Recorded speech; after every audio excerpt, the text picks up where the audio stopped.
The following program is rated D for dumb.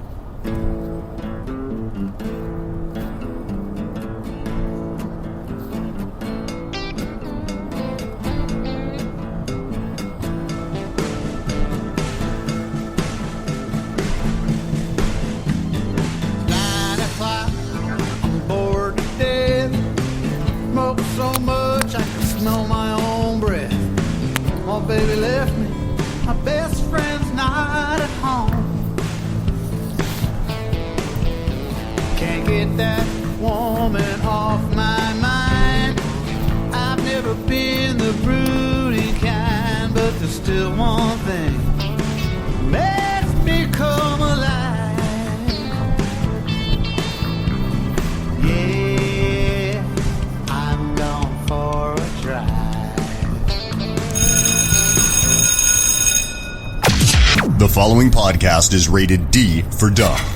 You're listening to Dumbing It Down with Dave, the fastest podcast on earth. Listen to Dave commute to and from work on the New York State Thruway in his 2008 Kia Rio LX. He talks about pragmatism, truth, happiness, and the search for it all. Join Dave as he asks and tells you how life ought to be. And now, here's Dave. Well, hello everybody. My name is Dave Canyon. Are you ready to dumb it down?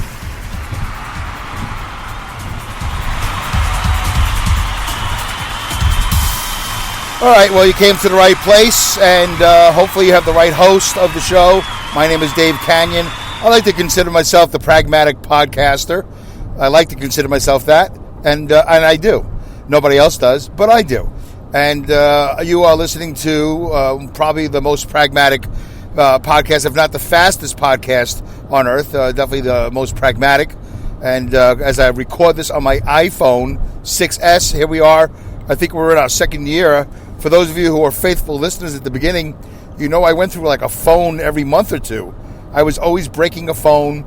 It's an interesting part of my life where I was just going through phones, and I was going through all these different Android type phone companies, and I was spending money, and I was getting all these unlocked phones, and it was such a pain. And the audio would change, the sound would change. I had to get a different microphone. I used to talk into the bottom of the phone, and then I cut off a part of a sock as a P filter. So as far as I know, I was the only podcaster in the world that was using a sock, part of a sock as a P filter. And I still have that sock, and one day it'll go into the Dumbing It Down with Dave Museum, which will never happen. But just in case, All right, anyway. Ooh, I had to quickly pause the show. I had a little choking going on. I just inhaled, dispatched which I never use this word in this context, a Whopper, a Burger King Whopper. I woke up and I texted my wife. I knew she wasn't home. She had to go somewhere, and she was driving around. I said, hey, just in case you decide to stop somewhere for food, I'll take anything you got because I'm on my way to work. So she stopped at Burger King. I had a Whopper. I haven't had a Whopper in a long time. And that was good. It was not part of Dave's fit life, but it was part of Dave's commute life, part of Dumbing It Down with Dave. It was a practical decision because I wasn't in the mood to make any food. And it came wrapped in a nice piece of brown paper, and I just inhaled it before I started the show, and I've been washing it down with some soda, or their version of soda. But anyway, it's all good. It's all good and delicious. I don't really believe it's flame broiled, but maybe it is. And it's not as thick as I would like it to be, like my own burgers, but, that's what happens. You can go to fast food. That's the story. All right, let's move on. Welcome to Dumbing It Down with Dave, the fastest podcast on earth. Pragmatism, truth, happiness, and the search for it all. Thanks to Alex Exum at the top of the show. Thanks to Linda Irwin from Awesome Insanity Surfers for the AI voices that you've heard and you will continue to hear. And also to Hal in Philly, Hal in Philly for Going for a Drive, the theme song that he uses for his show that he wrote. And he sings, and he does everything on it almost. Anyway, it's his song. I give him credit. Hal in Philly, who also does Tales of the Road Warriors podcast, and also It's Easy When You Know Hal. Tales of the Road Warriors you can find on Stitcher. It's Easy When You Know Hal. You can find that on Spreaker. And you can find probably both of them on almost any other podcast platform as well. Do the best you can. Google. It's funny. You get on the computer. I go right to Google. It's my homepage, and it's like mining. It's like you put on your mining cap, right? You get on that little car, that little train car, and you go into the hole, and then you go down and you just dig. You're mining for information, right? So everybody knows how to do that by now. All right, today's show, I actually do have some leftover stuff from the previous show. Did I mention it was November 26th, and it's also like 6 right now, 6:41 p.m. Holy cow, it's late. 6:41 p.m. Yeah, my first day back. I'm really a little bit lackadaisical. I'm really hoping that they call me and say, would you mind terribly if you didn't work tonight? I get to go home? Yeah, I'll go home. Because this is my overtime day, but I got to do it. It's out of all the things in my life that I hate doing, that I wish I didn't do, didn't have to do, I do it quite constantly. Because it's so rewarding, as far as financially. It's not rewarding as far as almost every other aspect of my life. Although I did have a conversation today with one of my soon-to-be contractors in the house that will be tearing apart the bathroom, the kitchen, and the roof. And, it's nice to know that they're going to get some work done. And my house is going to be vastly improved in the next couple of weeks to months. All right. Anyway, so I got to go in and do a day. I hope they have an easy night laid out for me. Anybody who does a 5th day, that night should be your easiest night. The rest of the nights, your regular 4 nights, those should be your workhorse nights. Unless you're like one of those young kids like I used to be 6 years ago, where you go, hey, I just want to work every day, every night, every day, every night. I just want to work every day, every night, every day, every night. And then you forget about it. But, 70 hours later, you're like, yeah, that was great. You have any more? I don't have to go home. Anyway. So I did a show. What was my show about? You know what? I don't even remember. I'm sure you'll remember. I don't remember what number it was. This is what once I could pause it, but I'm afraid. Oh yeah, I usually have it all queued up, ready to go, but just in case I want to do viewers' comments, listeners' comments, but I don't have it all queued up. So whatever this is, 175, 176, whatever it is, it's a milestone. It's amazing I've made it this far. Pragmatism. What was I talking about? I talked about iHeartRadio. I talked about being Pat and Jeff posting on Facebook that they would like to nominate me for Best Podcast. Well, by the way, that's not how it works. But it would have been nice, It's all great, and I'm cracking a smile. It's nice that people think of me in that way, right? Even though it doesn't fit my pragmatism, it's like, all right, that's fine. I can't stop you from having emotions. Just because I'm pragmatic doesn't mean you have to be pragmatic. In the whole world, you can feel what you want. That's it. Feel what you want and say what you want, and I appreciate the mention on the page and on the internet, and affecting the algorithm just 0.001 at that moment. And I talked about how I wasn't really interested in being validated by iHeartRadio or anybody for that matter, and I've never been an awards guy. I'm just not an awards guy. I'm not a Miss You type of guy, and I'm not an awards guy.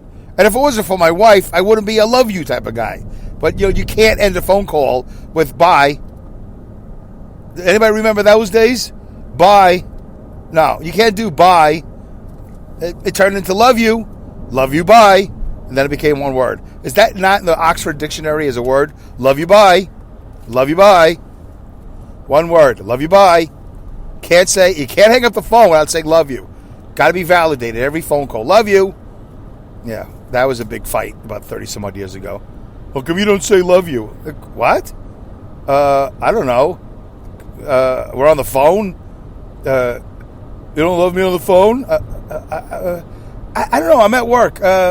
Okay, love you. Yeah? Okay, love you too. Okay. All right. So that's it. It's been 30 years of love you. Bye. Yeah. So I wasn't that type of guy. I'm not a miss you type of guy, and I'm not an awards type of guy. Trophies, all of the accolades, whatever. You listening is the reward and the award. Sharing it is the reward and the award. All of that. Let's just expand this family. And I am taking a cue from Pepe Marcello and the Good Rats. And one of these days, I'm gonna write down, or I'm gonna copy and paste a lyric, a verse from his song, from one of his songs, and it basically goes. I'm gonna paraphrase. I think is the word. It's like twice I've used that word in the last month. I've never used that word. Basically, one of the lyrics in his songs were, "Wherever I stand, I just need a place to stand and sing my song." that's enough of a stage for me. Wherever I stand, let me sing my song. So in other words, it doesn't matter if it's a bar, it doesn't matter if it's a fair, it doesn't matter if it's an arena, it doesn't matter if it's a club, it doesn't matter, a recording studio. Wherever he stands, he just wants to be able to sing his songs, and that's it. So wherever I am, I just want to be able to do my thing, and I'm going to move forward. Believe me, iHeartRadio isn't looking for a 56-year-old obese guy who does a show on his iPhone 6 on his way to work. They're not looking for that. They're looking for really, really super hip and creative stuff. And, the guys that were nominated, I'm sure, are all very excellent. And they're all very corporate. They're all very well-backed financially, and they got a lot going on. They got agencies, agents, they got producers and bookers. It's a whole thing, which I am not a part of. And I don't know if I ever will be. And really, frankly, my head's not in that space right now. My head's in this space, whatever this is. All right, let's get to it. We got to get to it. All right. So I talked about iHeartRadio. I got a couple of things here I wrote down. I wrote down Amtrak, Tesla truck, and fires. Fires and water. 3 different things of pragmatism. Well, 2 of them. So let's talk about that. Maybe the Tesla is a pragmatism thing. Maybe it's not. Let's talk about Amtrak. And I can cue this up. I have it. I'm going to hit the button. Make sure nothing goes wrong. I get so nervous. Where is it? There it is. Okay. Amtrak. I'm going to read you the headlines. This happened the other day. I think it happened over the weekend, and I didn't get to it on the show I did Sunday coming home. Amtrak train hits a vehicle in Florida, killing a woman and 2 children. Amtrak train hits a vehicle in Florida, killing a woman, the mom, and her 2 children. I think they're daughters. And it was a train traveling from Miami to New York City. It happened on Saturday. And the woman was driving the car. All 3 victims, the mother and the 2 children, were all occupants of the car, of the vehicle. And what they were doing, nobody on the train was hurt. But the woman, I'm reading part of it here, the woman and children were going camping. They were on holiday. They were going camping when their Subaru SUV was struck by the train near the Corbett Wildlife Area.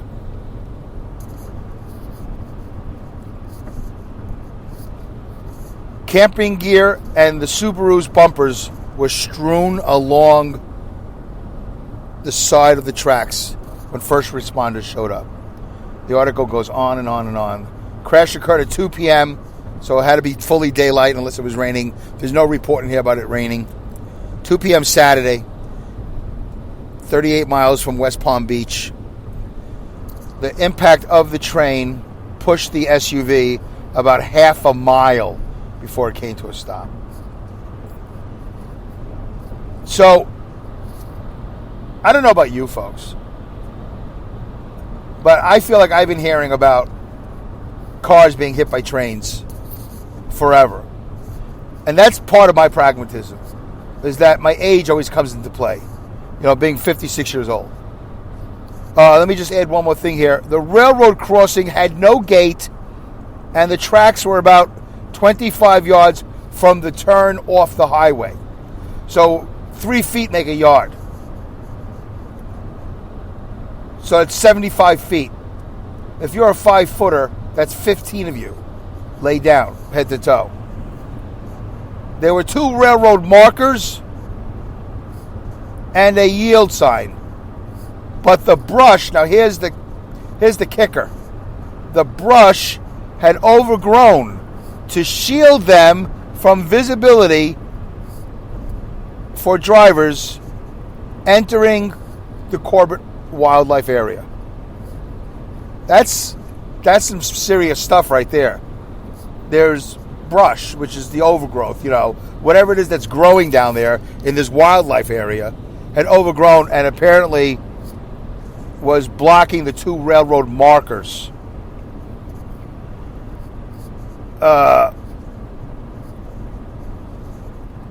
Earl, this guy named Earl, I'm not going to read the last name, a Czech station whatever that means, operator at the wildlife management area said previous crashes with trains at the Corbett crossing have prompted calls for safety measures. Previous crashes. Here's where pragmatism comes in. Everybody has been saying for years, and I feel like this is my life. This is me. Now this article is saying everybody. And I'm sure it's you. Everybody has been saying for years, we need some sort of crossing gate. It's dangerous there. Trains come flying by. Right? Everybody says it, but nobody does it. So what does Amtrak have to say about this? I haven't followed up with it. I don't have that type of life. You know, I'm not a reporter. I don't read press releases. I don't have a staff. I don't have time. And it doesn't matter because this is the moment that we need to talk about. This is pragmatism. This is pragmatism not being utilized. And I know back in the day when it was Conrail, now it's CSX and Amtrak, I know that I've heard them saying, you know, the railroad companies, how many thousands of railroad crossings there are and how much time and money it would cost to put barriers, you know, the ones that go up and down at every crossing. But I've been hearing this for not just a year, not just 2 years, not just 5 years. I've been hearing this my whole life. I've been reading and hearing it. Yet, I know if I dug deeper, there are so many cars that get hit by trains. Now, in this particular one, sometimes, you know, you hear the story about the guy or whoever, you know, trying to beat the gate and, you know, got stuck on the tracks or stalled on the track, whatever the story is. This lady was on holiday. She was on vacation with her 2 kids. And they made a turn off the highway, and then 75 feet later, 25 yards is the crossing. I don't know the map. I didn't look at it on Google Maps or anything like that. But, you know, if you just set up some lights, if you just set it up, and you can't, when you talk about how expensive it was, can you imagine if you just started gridding the country 50 years ago, how much the dollar was worth in 1969. 50 years ago in 1969, you could have started a project called, you know, Crossing America, you know, Railroad Crossing America. That would have been the name of the project. And you would have went one at a time. You could have hired a SWAT team. I always like to think of it as in terms of a SWAT team. This band of a traveling circus where they just go, you know, they don't come home every night to the same house. You know, they're on the road. And for the next 50 years or 30 years, or maybe you have one side on the West Coast, one team on the East Coast, or maybe you have 4 teams, East Coast, West Coast, North and South, and they just go at it. All the supplies get brought to them via, you know, tractor trailer or, you know, via the train. It doesn't matter how you do it. The thing is that you started in 1969. I'm 56. I was born in 63. I know cars were getting hit by trains back then too, right? Had to be. And all you had to do was just start. So let's not talk about how expensive it is. That's not pragmatism. Pragmatism is saying, oh yeah, we have a problem. There are trains that are thousands of tons. I don't know how much trains weigh, but they're heavy. And when they make impact with a personal vehicle, they destroy, they kill. They kill families. If there's a husband or there's a brother or a sister or uncle, aunt, and friends and family, I'm sure they're all devastated. They left for a simple vacation, 2 p.m. on a Saturday, and they got hit by a train. And there's brush that would tell you that the railroad crossing is there, but it's covered by brush. And there's not a truck driving show, but I can tell you right now, folks, there are a lot of things that I see and don't see because they're covered or not covered. And they're lit and they're unlit. And they were up and they were torn down. It's just, and there's garbage, and it's amazing what you see when you're all over the country, when you're all over the roads. You see a lot. But we're not in any rush to make it better. I mean, by the way, nobody at the wildlife area said, hey, I'm just going to go out there with a weed whacker. When we pull trailers out of the Exit 23 compound in Albany, there's a curfew that we are not allowed to exit. We're not allowed to enter and exit between 7 and 9 in the morning, and I think it's like 3 and 5 in the afternoon, or 3:30, 5:30. Doesn't matter. I think it's 3 and 5. It doesn't matter. 2 supposedly peak hours of the day. 7 to 9 in the morning, and let's just say 3 to 5 in the afternoon. That's 4 hours of the day you're not allowed to enter and exit the compound. Let me tell you something, folks. Saturday morning, there's no rush for me to get back because there's no curfew. Sometimes it is really difficult to get out of that compound on a Saturday morning or even a Sunday morning because, I work Saturday nights now. It's hard to get out of that compound because cars are flying by. And that's not even the pragmatism that I want to talk to you about. Nobody's doing anything about it. The economy does not get an assist from the thruway or from New York State or from the federal government or from my own company. There's no assist.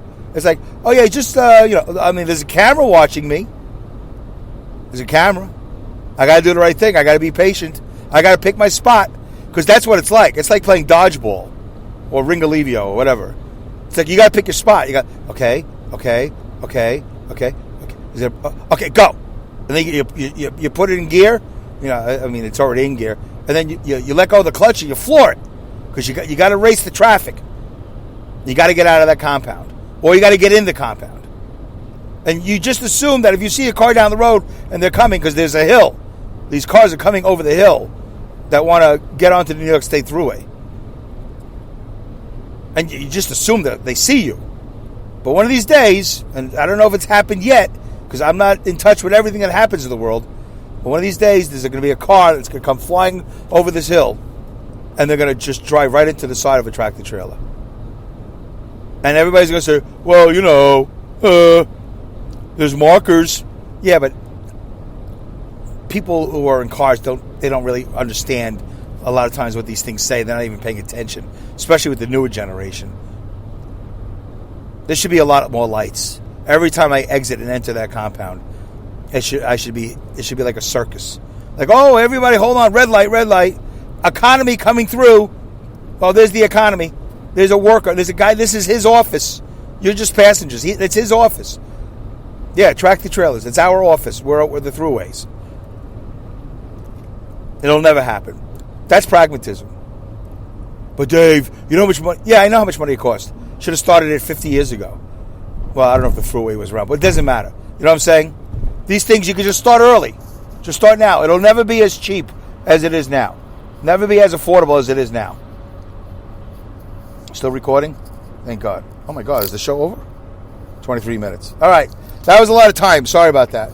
But this whole thing about getting hit by a train, and this whole thing about the barriers not being there, not being installed, the whole thing about the brush being overgrown. It's ridiculous. Just cut it, trim it. Somebody do something. In that article where it says everybody has been saying for years, that's the part that really gets me. It's been said. And previously when trains have hit cars, so it's not the first car to get hit. But in this case, I don't know about the other cases, in this particular, boy, wouldn't it be great to research it, but I'm curious how many other cars have been hit. There's a mother and 2 children that are dead now. That's terrible. Pragmatism would have solved that. All right, let's move on. Did you guys see the thing with the Tesla truck? I don't even want to talk about how ugly the truck is. It's great if it's in a bad Sylvester Stallone movie about the future. It's a great truck for that. But anyway, so somebody who works for Tesla on stage as they're premiering this truck in front of everybody throws a rock at the window because they want to show you how the window is armor-proof. Whatever, it's bulletproof or whatever. So they throw a rock and it shatters the glass. Twice, not just once, but twice. He throws one rock and he throws another rock. He shatters the passenger and the driver's side glass. But it's supposed to be shatterproof or whatever proof. And I when I saw the video, I was like, "Uh-oh, well, that's bad. Boy, that's bad." But come on, let's have a conversation. Elon Musk, genius. That wasn't a setup. That wasn't a setup. So we have a viral video. that there's a fail. Anyway, they sold a whole bunch of those cars anyway. There's pre-orders for that truck, for the Tesla truck. But I gotta tell you, that's kind of not honky, hokey. That Elon Musk would put a truck on stage. They would throw a rock at it, and he wouldn't know that the glass is going to shatter. So it's a big epic fail, and it's on every YouTube, video, whatever, all over the United States, all over the world. And then people want to see this. That's how you get the word out. I don't know. Just seems a little hokey. He should know better. But maybe he's a genius. Because maybe otherwise nobody would have shown the truck. Because otherwise every video would have been how ugly the truck is. I don't know. I just thought that was kind of hokey. All right, one last thing. Do I have time? Oh, okay, yeah, we have time. So that's not so much pragmatism. But then again, is it like, you know what?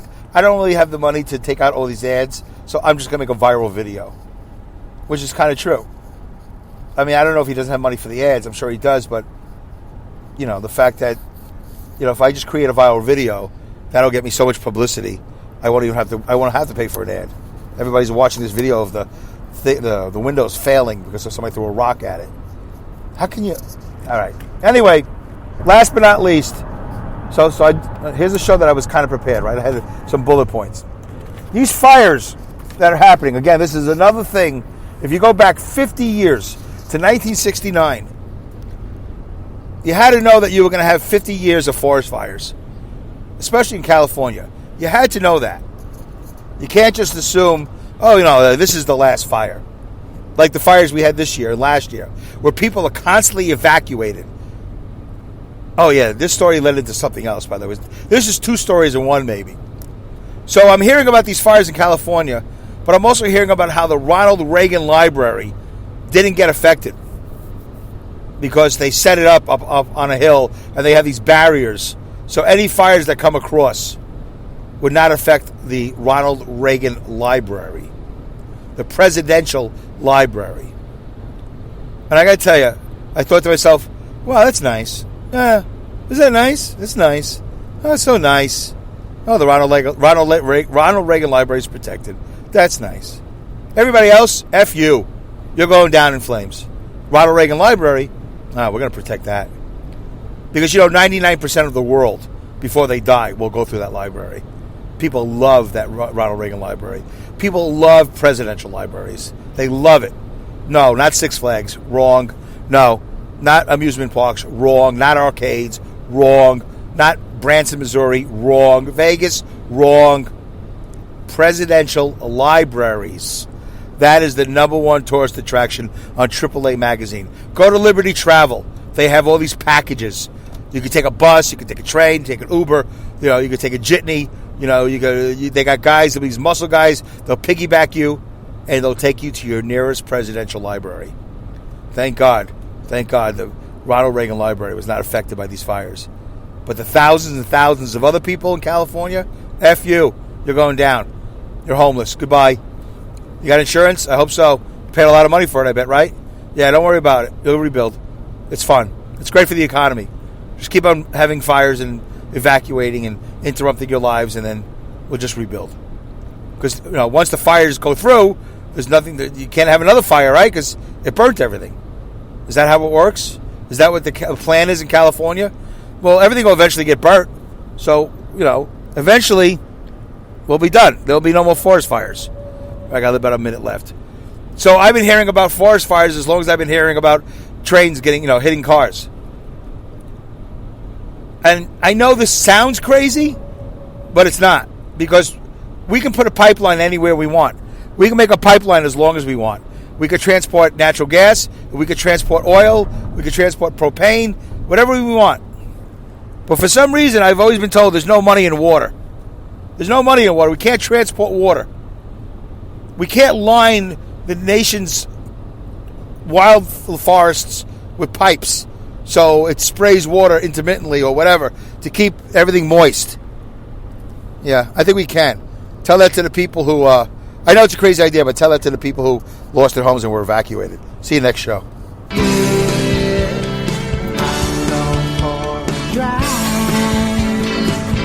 Thank you for listening to this episode of Dumbing It Down with Dave. Goodbye, good day, good night, good luck, good riddance, Godspeed, good racks, and great skills.